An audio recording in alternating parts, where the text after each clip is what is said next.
Hello and welcome back. I hope that you're doing well. I finally have my own art room and I've been using the same desk in the corner of my room for the longest time, but now I actually have a dedicated place for creating and storing all of my artwork. Finally, storage. Ah, I finally have storage. But the problem is that I'm not going to be able to use this room for a while as well. Oop. Coco's come for cuddles, so if you can hear purring, that is Coco. Hello, little man. Hi. You want to come join in? Okay. So, as I was saying, I'm not going to be able to use this art space. I've been using it over summer, but I have to go back to the UK and sort visas out in order to be able to move back over here to be with my husband. So, the art room is going to be an ocean away for at least a good year and however long it ends up taking. So I've been just focusing on stocking up the art supplies that I want to use over summer so far. So painting supplies mainly that I either don't have over here or I don't have at all. So it was a lot of brushes because I've wanted to try out the Yellow Handle Creative Inspiration brushes for the longest time, and it's not exactly the easiest thing to get in the UK. I've been wanting to try them out because I follow a few artists that use them, most notably Victoria Gervais. I'm not sure if that's how you pronounce her last name or if it's Gervais, if it's spelt because it's got the double L. I don't know if it's a Spanish pronunciation or not, but I have also picked up the red-handled Polar Flow brushes and then also the blue-handled Mimic brushes. There we go. I can word, and I've already been using these. So this art haul video bit that I'm filming at the moment, or I have filmed, was filmed back in I think the beginning of July, and I'm just getting around to voiceovering it at the moment. But I've been painting with these brushes, especially these ones here, the blue handled ones. I used those on a watercolor painting recently, and I'm going to be doing some more illustrations with these coming up as well, using the Da Vinci sample set dots that I got. I have roughly planned at least 3 illustrations that are going to be using the Da Vinci samples. So I picked up a couple individual Try Me brush sets, and then I also picked up the bigger set 5 that you see here. All of the brushes I picked up were Try Me sets, so they're a bit discounted versus just buying them on their own, brush per brush. And I accidentally ended up doubling up on the Mimic brushes. I forgot to remove the Try Me set of 2 of the Mimics when I put the Try Me set of 5 into my basket, but well, I guess I'm still using them. I also picked up this flower palette here. I have a single flower palette back in the UK and I really enjoy it, and I'm finding now more and more that I need mixing space and I enjoy having multiple wells available to me in some illustrations. So having this double palette here has been very helpful. I've already been using it and it's coming in very handy. The next thing in here are some watercolor boards, and this is also another one of those like test me packs, trial pack things, which are really handy when you want to try out a surface especially, and you don't want to invest a lot of money in order to try it out, because to buy these boards otherwise you have to buy a really big pack and it would have been quite a hefty monetary investment. Whereas with this I could try them out. I think it was only like $2.99 or something. It was in the few dollars range anyway to try out these 4 boards, and I've got 2 hot press and 2 cold press boards in here, and they are in 2 different thicknesses. So there's like a thicker hot press and a slightly thinner hot press, and the same for the cold press. I've used one of the cold press boards so far to do the painting of my friend's cat Akko that I showed in a recent Sketch With Me video, but it's also up on my Instagram as well.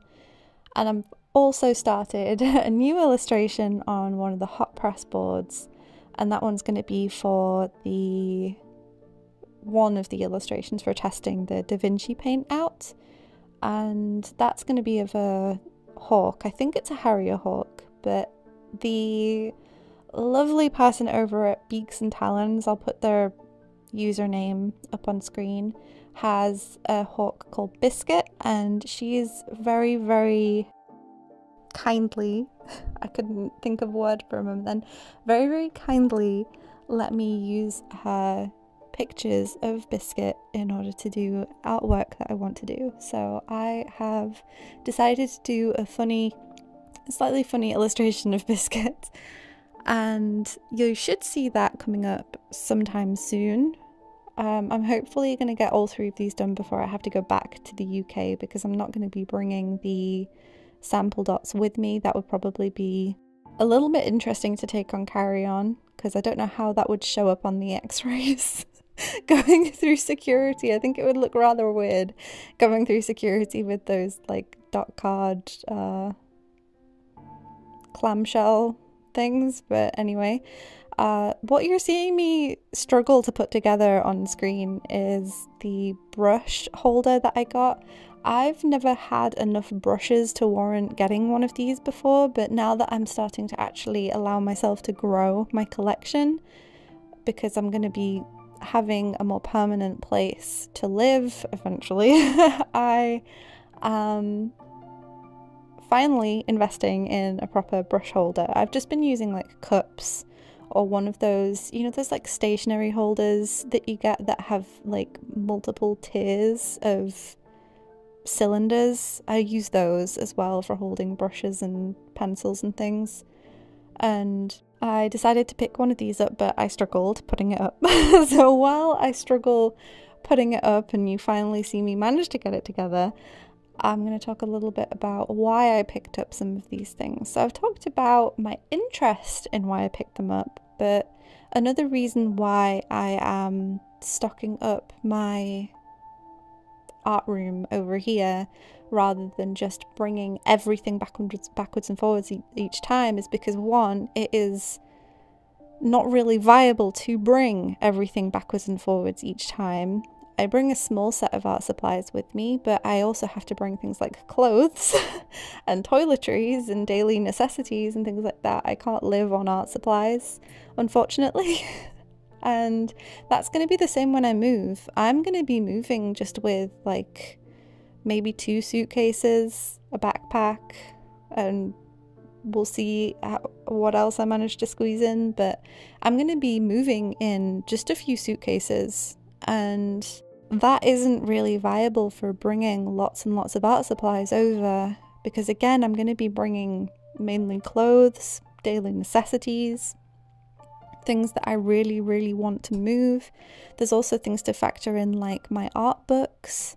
There's also all of my sketchbooks, all of the art that I've done. Like, I have to prioritize what I'm bringing with me. So the next year or so, however long it ends up taking, is going to be primarily focused on using up what I already have in the UK, and then going from there, just so that I have less to worry about moving or having to give away or sell and things like that when it does come to the point where I'm actually moving. And yeah, that's one reason why I've picked up the things that you're seeing here today rather than and leaving them here rather than bringing them back to the UK, using them for however long it takes, and then coming back here with them. And yeah, it's just easier if I pick up a few things over here that I either don't have yet or I'm probably not going to move over, and then go from there.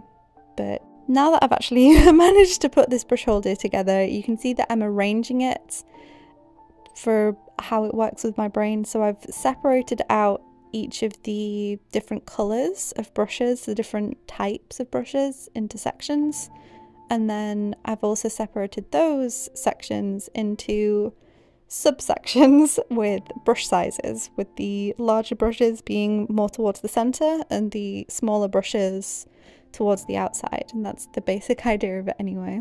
Next up are two white pencils. I nearly said watercolor pencils, but they are not. They're Prismacolor pencils. And I have these because white Prismacolor is the fastest pencil for me to use up out of all of my color pencils. I prefer the white Prismacolor over the white Polychromos when I want to lay down really opaque white pigment, and it's very, very creamy, so that I'll end up using a lot of it very, very quickly because it's so soft. So I find it difficult to find open stock in the UK, so being able to get it open stock over here, and I'll probably bring one pencil back with me to the UK, or I might bring both back with me, just because I know I'm going to get through them and it's difficult to find open stock back over there.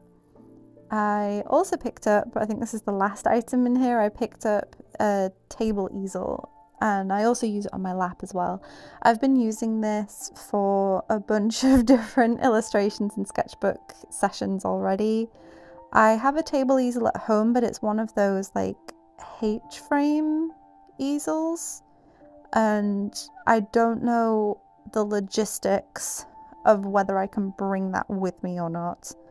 I have someone who's potentially going to be interested in taking it off me if I can't bring it with me, but yeah, I don't know if that's going to be something that's going to be viable to bring over.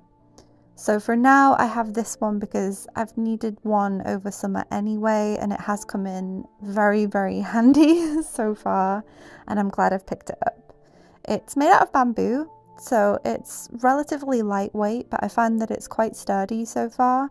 It does have little rubber grippies on the bottom as well, so that it doesn't just slide about all over the place. Because it is so lightweight though, I have noticed that if I do apply a lot of pressure, it can nudge a little bit, so that's just something I've had to bear in mind.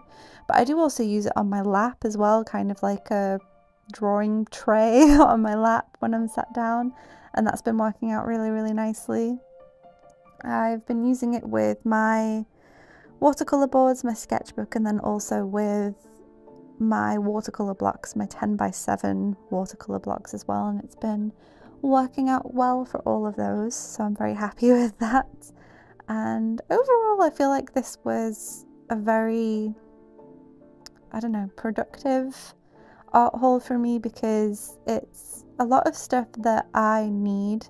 I've already started using everything and I feel like I picked out all of the supplies that I will actually use. Nothing in this box has just been sat there over summer at least, so I'm glad with everything that I picked up. But I'm showing you the texture, the paper texture of these boards because they were quite interesting to me.